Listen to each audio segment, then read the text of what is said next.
नमस्कार दर्शकों, news today के इस बुलेटिन में आपका स्वागत है, जहां हम चर्चा और विश्लेषण करते हैं आज की महत्वपूर्ण खबरों का। आज की मुख्य सुर्खियां इस प्रकार हैं।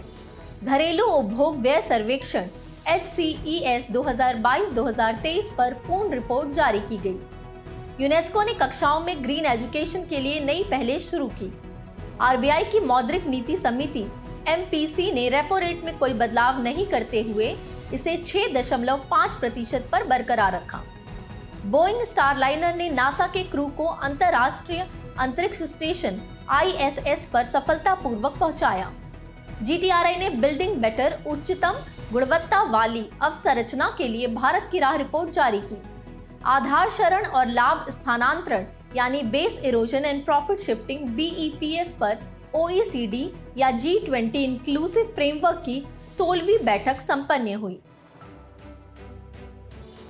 चलिए अब खबरों की चर्चा विस्तार से करते हैं और सबसे पहले रुक करते हैं आज की पहली मुख्य खबर की ओर। घरेलू उपभोग व्यय सर्वेक्षण 2022-2023 पर पूर्ण रिपोर्ट जारी की गई। घरेलू उपभोग व्यय सर्वेक्षण यानी HCES रिपोर्ट को राष्ट्रीय नमूना सर्वेक्षण कार्यालय यानी NSSO जारी करता है। ज्ञातव्य है कि HCES 2022-2023 की मुख्य विशेषताओं सहित एक फैक्ट शीट फरवरी 2024 में भी जारी की गई थी। गौरतलब है कि HCES के तहत परिवारों द्वारा उपभोग की जाने वाली वस्तुओं और सेवाओं पर जानकारी संग्रह की जाती है। खबर की शुरुआत में घरेलू उपभोग व्यय सर्वेक्षण 2022-2023 के मुख्य बिंदुओं पर एक नजर डालते हैं। 2011-2012 और 2022-2023 के बीच गिनी गुणांक यानी गिनी कोफिशिएंट में गिरावट दर्ज की गई है। यह गिरावट ग्रामीण और शहरी दोनों के उपभोग व्यय के स्तर पर दर्ज की गई है। आपकी जानकारी के लिए बता दें कि गिनी गुणांक का उपयोग असमानता के मापन के लिए किया जाता है। इसमें 0 पूर्ण समानता की स्थिति का सूचक है, जबकि 1 पूर्ण असमानता की स्थिति का सूचक होता है। इसके अलावा 2022-2023 में अनुमानित औसत मासिक प्रति व्यक्ति उपभोग व्यय यानी MPCE ग्रामीण भारत में 3,773 रुपए और शहरी भारत में 6,459 रुपए रहा है। कुल उपभोग व्यय में खाद्य व्यय हिस्सेदारी ग्रामीण भारत में 46% और शहरी भारत में 39% थी। चलिए अब घरेलू उपभोग व्यय सर्वेक्षण के महत्व के बारे में जान लेते हैं। इससे परिवारों के उपभोग पैटर्न, जीवन स्तर और रहन सहन के बारे में समझ प्राप्त होती है। यह सकल घरेलू उत्पाद, निर्धनता स्तर और उपभोक्ता मूल्य मुद्रास्फीति सहित कई आर्थिक संकेतकों की समीक्षा में महत्वपूर्ण भूमिका निभाता है। इस सर्वेक्षण के संकेतक योजना बनाने व नीति निर्माण करने तथा सरकारी संगठनों, शिक्षाविदों, शोधकर्ताओं और विद्वानों द्वारा आगे के सांख्यिकीय विश्लेषण के लिए उपयोगी सिद्ध होते हैं। राष्ट्रीय नमूना सर्वेक्षण कार्यालय यानी NSSO के बारे में बात करें तो NSSO के प्रमुख को महानिदेशक कहा जाता है। यह 1950 से अखिल भारतीय स्तर पर अलग अलग क्षेत्रों में बड़े पैमाने पर नमूना सर्वेक्षण का आयोजन करता रहा है। इसके लिए डेटा मुख्य रूप से अलग अलग सामाजिक आर्थिक विषयों पर राष्ट्रव्यापी घरेलू सर्वेक्षणों और उद्योगों के वार्षिक सर्वेक्षण आदि से एकत्र किए जाते हैं। यह संगठन केंद्रीय सांख्यिकी एवं कार्यक्रम कार्यान्वयन मंत्रालय के तहत कार्य करता है। चलिए रुख करते हैं आज की अगली मुख्य खबर की ओर। यूनेस्को ने कक्षाओं में ग्रीन एजुकेशन के लिए नई पहलें शुरू की। यूनेस्को ने ग्रीनिंग एजुकेशन पार्टनरशिप के तहत 2 नए टूल्स जारी किए हैं। ये टूल्स हैं न्यू ग्रीनिंग करिकुलम गाइडेंस यानी GCG और new green school quality standards यानी GSQS। न्यू GCG की बात करें तो ये एक व्यवहारिक मैनुअल है। ये इस बारे में एक सामान्य समझ प्रदान करता है कि पहली बार जलवायु शिक्षा में क्या शामिल होना चाहिए, साथ ही देश कैसे व्यापक अपेक्षित लर्निंग आउटकम्स के साथ पर्यावरणीय विषयों को मुख्य धारा वाले पाठ्यक्रमों में सम्मिलित कर सकते हैं।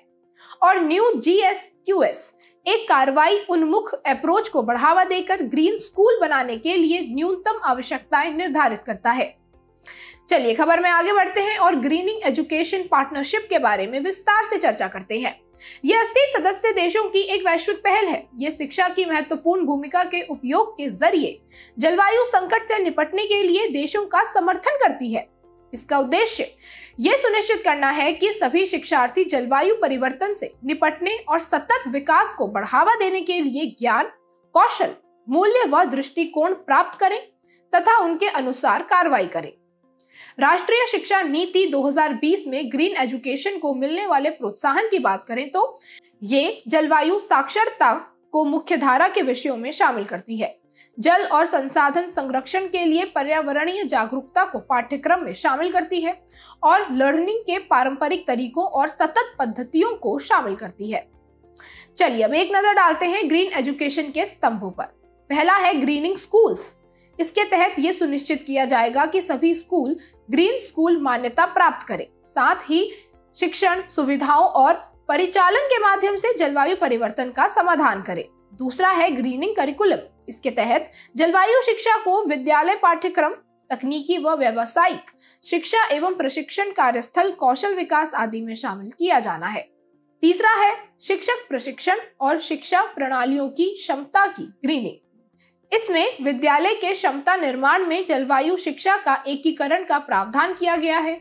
और चौथा है समुदायों की ग्रीनिंग। इसके तहत सामुदायिक लर्निंग केंद्रों और लर्निंग सिटीज के माध्यम से सामुदायिक लचीलेपन को मजबूत करना शामिल है। खबर के आखिर में शिक्षा और जलवायु परिवर्तन के बारे में विस्तार से चर्चा करते हैं। यूनेस्को के एक हालिया सर्वेक्षण से पता चला है कि सर्वेक्षण किए गए 100 देशों में से आधे देशों में पाठ्यक्रमों में जलवायु परिवर्तन का कोई उल्लेख नहीं है। लगभग 70% युवा जलवायु से संबंधित अवरोधों या बदलावों यानी क्लाइमेट डिसरप्शन को परिभाषित नहीं कर सकते। शिक्षा के उच्च स्तर से अनुकूलन कार्रवाई में शामिल होने की उच्च संभावना होती है। लड़कियों की शिक्षा बढ़ाने से अप्रत्यक्ष रूप से जलवायु परिवर्तन के प्रभावों को कम किया जा सकता है। ऐसा इस कारण क्योंकि लड़कियों की शिक्षा में वृद्धि से जनसांख्यिकीय विकास पर इसका व्यापक प्रभाव पड़ता है। आइए अब बात करते हैं आज की अगली मुख्य खबर के बारे में। आरबीआई की मौद्रिक नीति समिति यानी एमपीसी ने रेपो रेट में कोई बदलाव नहीं करते हुए इसे 6.5% पर बरकरार रखा। हाल ही में भारतीय रिजर्व बैंक आरबीआई की एमपीसी की द्विमासिक बैठक में रेपो रेट में कोई बदलाव नहीं करने का निर्णय लिया गया। गौरतलब है कि वित्त वर्ष 2024-2025 में आरबीआई एमपीसी की 6 बैठकें यानी हर 2 माह में एक बैठक आयोजित होती है। रेपो दर वह दर है जिस पर केंद्रीय बैंक आरबीआई वाणिज्यिक बैंकों को सरकारी और अन्य स्वीकृत प्रतिभूतियों के कोलैटरल के एवज में धन उधार देता है।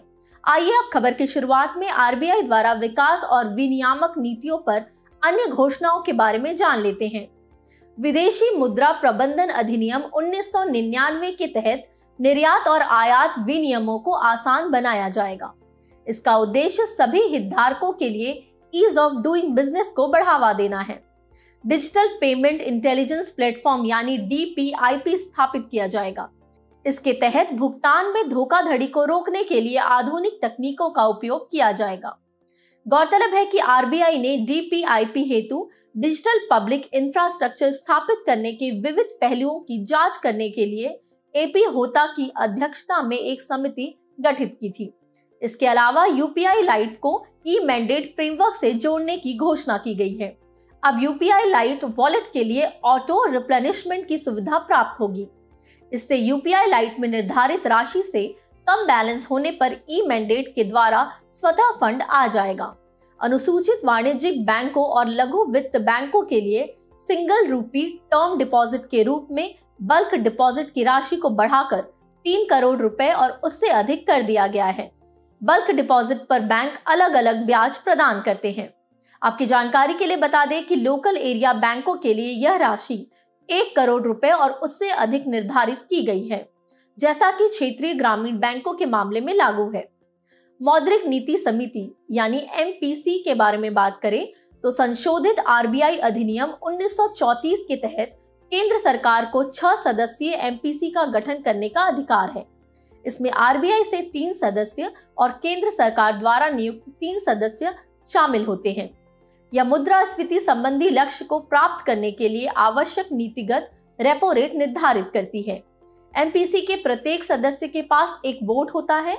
मतों की बराबरी की स्थिति में आरबीआई गवर्नर के पास निर्णायक मत देने का अधिकार होता है। चलिए अब रुख करते हैं आज की अगली मुख्य खबर की ओर। बोइंग स्टारलाइनर ने नासा के क्रू को अंतर्राष्ट्रीय अंतरिक्ष स्टेशन ISS पर सफलतापूर्वक पहुंचाया। स्टारलाइनर एक अभिनव, वेल्डलेस और फिर से उपयोग में लाया जाने वाला एक स्पेस कैप्सूल है। इसे 10 मिशनों को पूरा करने के लिए बनाया गया है और प्रत्येक 6 महीने पर इसे लॉन्च किया जा सकता है। साथ ही इसमें वायरलेस इंटरनेट इंटरफेस की सुविधा भी है। चलिए सबसे पहले भारतीय अंतरिक्ष स्टेशन के बारे में विस्तार से चर्चा करते हैं। इसरो भारतीय अंतरिक्ष स्टेशन नाम से भारत का पहला अंतरिक्ष स्टेशन विकसित कर रहा है। इस स्टेशन को अंतर्राष्ट्रीय अंतरिक्ष स्टेशन की तरह चरणबद्ध तरीके से 2035 तक बनाने की योजना है। साथ ही गगनयान मिशन अंतरिक्ष में मनुष्यों को भेजने की भारत की क्षमता का प्रदर्शन करेगा। इस मिशन को 2026 तक लॉन्च करने की योजना है। भारतीय अंतरिक्ष स्टेशन के बाद अब बात करते हैं अंतर्राष्ट्रीय अंतरिक्ष स्टेशन के बारे में। ये अंतरिक्ष में स्थित एक कृत्रिम उपग्रह अनुसंधान केंद्र है।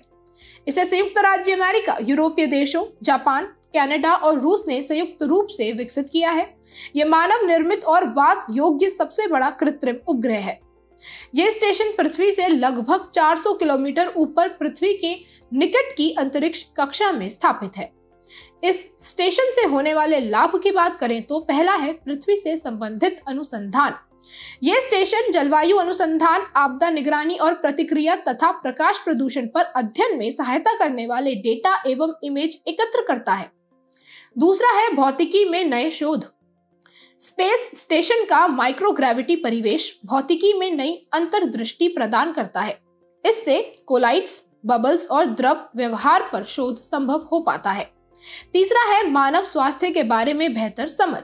वैज्ञानिक अंतरिक्ष में प्रोटीन क्रिस्टल्स और टिश्यू चिप्स जैसे माइक्रोग्रेविटी उपकरणों का उपयोग करके रोग का अध्ययन करते हैं, दवाओं का परीक्षण करते हैं तथा मानव जीव विज्ञान की जांच करते हैं। चौथा है लो अर्थ ऑर्बिट इकोनॉमी। यह स्टेशन लघु व्यवसायियों, उद्यमियों और शोधकर्ताओं के लिए अंतरिक्ष में अपनी तकनीक का परीक्षण करने का एक प्लेटफॉर्म प्रदान करता है। और पांचवा है लंबी अवधि की अंतरिक्ष यात्रा। यह स्टेशन लंबी अवधि की अंतरिक्ष यात्रा से जुड़े अनुसंधान में मदद करता है।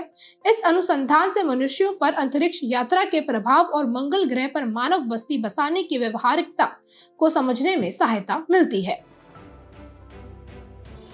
चलिए अब बढ़ते हैं आज की अगली मुख्य खबर की ओर। GTRI ने बिल्डिंग बेटर उच्चतम गुणवत्ता वाली अवसंरचना के लिए भारत की राह रिपोर्ट जारी की। ग्लोबल ट्रेड रिसर्च इनिशिएटिव यानी GTRI की इस रिपोर्ट में गुणवत्तापूर्ण अवसंरचना से जुड़े प्रमुख मुद्दों पर प्रकाश डाला गया है। साथ ही इसमें यह जानकारी भी दी गई है कि भारत किस प्रकार अपनी गुणवत्तापूर्ण अवसंरचना को और बेहतर बना सकता है। भारत में गुणवत्तापूर्ण अवसंरचना सुनिश्चित करने हेतु कई कारक योगदान देते हैं। चलिए उनके बारे में विस्तार से जान लेते हैं। भारतीय मानक ब्यूरो यानी BIS द्वारा मानकीकरण आदेश, गुणवत्ता नियंत्रण आदेश और अनिवार्य पंजीकरण आदेश जारी किए जाते हैं। BIS द्वारा लागू किए गए गुणवत्ता नियंत्रण आदेश का पालन करना अनिवार्य है। इसका उद्देश्य यह सुनिश्चित करना है कि उत्पाद निर्धारित गुणवत्ता, सेफ्टी और क्षमता संबंधी मानकों को पूरा करे। इसके साथ ही अनिवार्य पंजीकरण आदेश एक प्रकार से गुणवत्ता नियंत्रण आदेश को सुनिश्चित करने वाली एक अतिरिक्त अनिवार्य शर्त है। इसके तहत किसी कंपनी को बाजार में अपने उत्पाद लाने से पहले संबद्ध सरकारी एजेंसी में पंजीकरण करवाना अनिवार्य होता है, ताकि उत्पाद की गुणवत्ता सुनिश्चित की जा सके। अनुपालन के मूल्यांकन की बात करें तो यह तीसरे पक्ष के निरीक्षण के जरिए किया जाता है और अंत में आता है प्रमाणन एवं मान्यता। यह कार्य भारतीय गुणवत्ता परिषद यानी QCI द्वारा संपन्न किया जाता है। आइए अब रिपोर्ट के मुख्य बिंदुओं पर एक नजर डालते हैं। भारत में गुणवत्ता नियंत्रण आदेश और अनिवार्य पंजीकरण आदेश जारी करने की प्रक्रिया में तेजी आई है। हालांकि अभी भी गुणवत्तापूर्ण अवसंरचना सुनिश्चित करने वाले प्रत्येक घटक को मजबूत करना जरूरी है। BIS अधिनियम 2016 के लागू होने से उत्पादों के लिए निर्धारित मानकों को अधिसूचित करने की प्रक्रिया सरल हो गई है। इसलिए इस अधिनियम के लागू होने के बाद 550 से अधिक उत्पादों के लिए 140 से अधिक गुणवत्ता नियंत्रण आदेश जारी किए जा चुके हैं। इसके अलावा तेजी से गुणवत्ता नियंत्रण आदेश जारी करने से कंपनियों, आयातकों और सरकारी एजेंसियों द्वारा इनके कार्यान्वयन में कठिनाइयों का सामना करना पड़ता है। गुणवत्तापूर्ण अवसंरचना में और सुधार करने के लिए रिपोर्ट में की गई सिफारिशों की बात करें तो भारत को BSI प्रमाणन के लिए अंतर्राष्ट्रीय मान्यता हासिल करने का प्रयास करना चाहिए। इसके अलावा विनियमों को लागू करने और उद्योग की क्षमता के मध्य संतुलन बनाए रखने का प्रयास करना चाहिए। लघु व मध्यम उद्यमों यानी SMEs को बढ़ावा देने के लिए गुणवत्ता नियंत्रण आदेश और अनिवार्य पंजीकरण आदेश का क्रमिक कार्यान्वयन करना चाहिए। साथ ही उन्हें वित्तीय सहायता प्रदान करनी चाहिए और उनका तकनीकी मार्गदर्शन भी करना चाहिए। इसके साथ ही विनियामकीय प्रभाव का आकलन किया जाना चाहिए। चलिए अब खबर के अंत में गुणवत्ता नियंत्रण आदेश के प्रभाव के बारे में जान लेते हैं। घटिया या निम्न गुणवत्ता वाले उत्पादों के आयात में काफी कमी आई है। उत्पाद से जुड़े सेफ्टी संबंधी मुद्दों के मामले में उपभोक्ता शिकायतों और उत्पाद को वापस करने की दर में काफी कमी आई है। इसके अलावा घरेलू स्तर पर इलेक्ट्रॉनिक्स उत्पादन और संबंधित सेक्टर में अनुसंधान एवं विकास पर किए जाने वाले व्यय में वृद्धि हुई है। साथ ही देश का अंतर्राष्ट्रीय व्यापार भी सुगम हुआ है।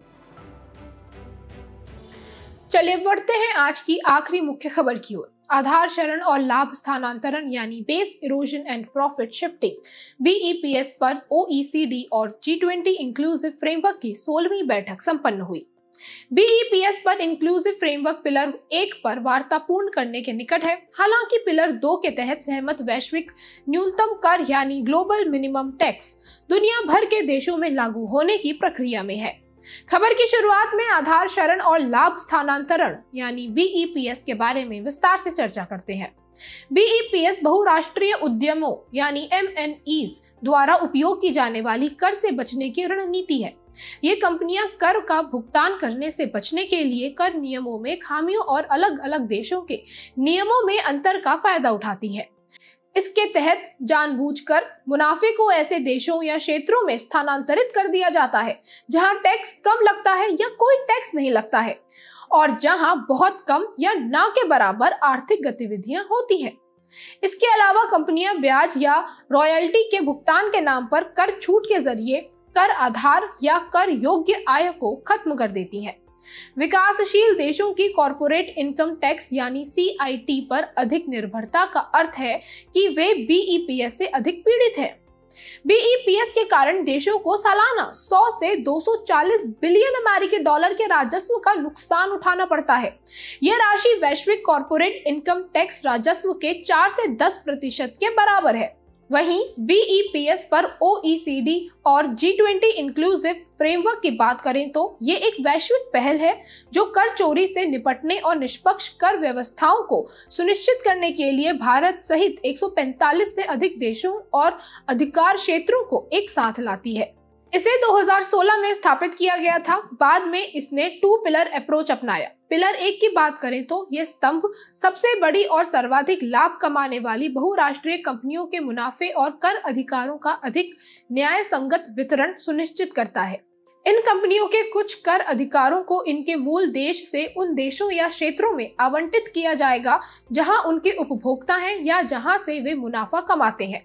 वहीं पिलर 2 में वैश्विक न्यूनतम कर नियम निर्धारित किए गए हैं। यह सुनिश्चित करता है कि बड़े बहुराष्ट्रीय उद्यम सभी देशों में अपने मुनाफे पर 15% की न्यूनतम प्रभावी दर से कर का भुगतान करें, भले ही वे उनकी मूल कंपनी किसी भी देश में हो। खबर के आखिर में BEPS पर इंक्लूसिव फ्रेमवर्क के महत्व पर भी एक नजर डालते हैं। ये कर प्रणालियों में निष्पक्षता सुनिश्चित करता है, ये कर चोरी से निपटता है, उभरते बिजनेस मॉडल और अर्थव्यवस्था के डिजिटलीकरण के अनुरूप अंतर्राष्ट्रीय कर ढांचे को मजबूत करता है। वैश्विक न्यूनतम कॉर्पोरेट कर यानी GMCT द्वारा विकसित और विकासशील दोनों तरह के देशों के लिए सालाना 192 बिलियन अमेरिकी डॉलर तक जुटाने की उम्मीद है। चलिए बढ़ते हैं हमारे अगले खास सेगमेंट सुर्खियों में रहे व्यक्तित्व की तरफ। हमारे आज के व्यक्तित्व हैं राणा पूंजा भील। राणा पूंजा भील जनजाति के एक नेता थे। वे 16वीं सदी में मेवाड़ के शासक रहे महाराणा प्रताप के समकालीन थे। उन्होंने गुरिल्ला युद्ध का नेतृत्व किया था तथा महाराणा प्रताप और मुगल शासक अकबर के बीच 1576 में हुई हल्दी घाटी की लड़ाई में मुगलों को आगे बढ़ने से रोका था। महाराणा प्रताप ने उन्हें राणा की उपाधि प्रदान की थी। हम श्री राणा पूंजा भील जी से साहस, नेतृत्व आदि जैसे जीवन मूल्य सीख सकते हैं। बुलेटिन के आखिर में अब रुक करते हैं आज की संक्षिप्त सुर्खियों की तरफ। इंसॉल्वेंसी पेशेवरों को समाधान पेशेवरों के रूप में नियुक्त करने की प्रक्रिया को व्यवस्थित करने हेतु भारतीय दिवाला और शोधन अक्षमता बोर्ड यानी IBBI ने नए दिशा निर्देश जारी किए हैं। IBBI बोर्ड दिवाला और शोधन अक्षमता संहिता 2016 के अधीन कार्य करता है। हाल ही में कॉमन सर्विस सेंटर्स यानी CSCs, स्पेशल पर्पस व्हीकल्स यानी SPVs और केंद्रीय कृषि एवं किसान कल्याण मंत्रालय ने एक समझौता ज्ञापन पर हस्ताक्षर किए हैं। इसका उद्देश्य 10,000 किसान उत्पादक संगठनों यानी FPOs को CSCs में परिवर्तित करना है। किसान उत्पादक संगठन FPO एक प्रकार का उत्पादक संगठन यानी प्राथमिक उत्पादकों द्वारा गठित कानूनी संस्था है। इसके सदस्य किसान होते हैं। भारतीय खाद्य संरक्षा और मानक प्राधिकरण यानी FSSAI ने रेस्टोरेंट आदि द्वारा खाद्य पदार्थों में तरल नाइट्रोजन के अनधिकृत उपयोग पर एडवाइजरी जारी की है। तरल नाइट्रोजन एक रंगहीन, गंधहीन, गैर ज्वलनशील, गैर संचारक और अत्यंत ठंडा तत्व है। इजराइल पर दक्षिणी लेबनान में सफेद फास्फोरस नामक युद्ध सामग्री का उपयोग करने का आरोप लगा है। सफेद फास्फोरस फॉस्फेट युक्त चट्टानों में पाए जाने वाला एक विषाक्त पदार्थ है। Avian influenza A H5N2 virus से मानव संक्रमण का पहला मामला मेक्सिको में दर्ज किया गया है। मूल होस्ट के आधार पर इन्फ्लुएंजा A वायरस को एवियन इन्फ्लुएंजा, स्वाइन इन्फ्लुएंजा या अन्य प्रकार के एनिमल इन्फ्लुएंजा वायरस के रूप में वर्गीकृत किया जा सकता है। संयुक्त राज्य अमेरिका के दक्षिणी और पश्चिमी राज्यों के कई शहरों में हीट डोम नामक मौसमी परिघटना के कारण हीट वेव चल रही है। एक नए शोध के अनुसार ऑर्किड पौधे भूमिगत फफूंद के नेटवर्क के माध्यम से अपने अंकुर यानी छोटे पौधे का पोषण करते हैं। ये स्थलीय एपीफाइट्स, लिथोफाइट्स, सेप्रोफाइट्स या अर्धजलीय प्रकार के हो सकते हैं। शोधकर्ताओं ने भारत, थाईलैंड और वियतनाम में पहली बार एंटीलियन की 2 प्रजातियां खोजी हैं। ये 2 प्रजातियां हैं स्यूडोफॉर्मिकोलियो न्यूबेकुला और क्रेओलियन सिनामोमस। भारत में ये दोनों प्रजातियां केरल में पाई गई हैं।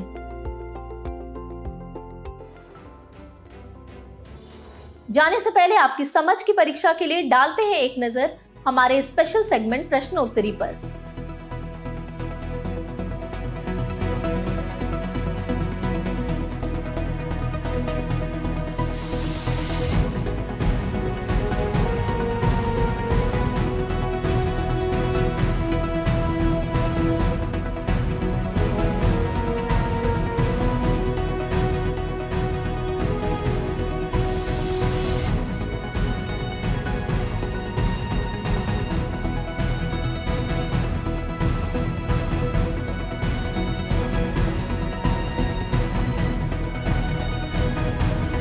हमसे जुड़ने के लिए आपका धन्यवाद।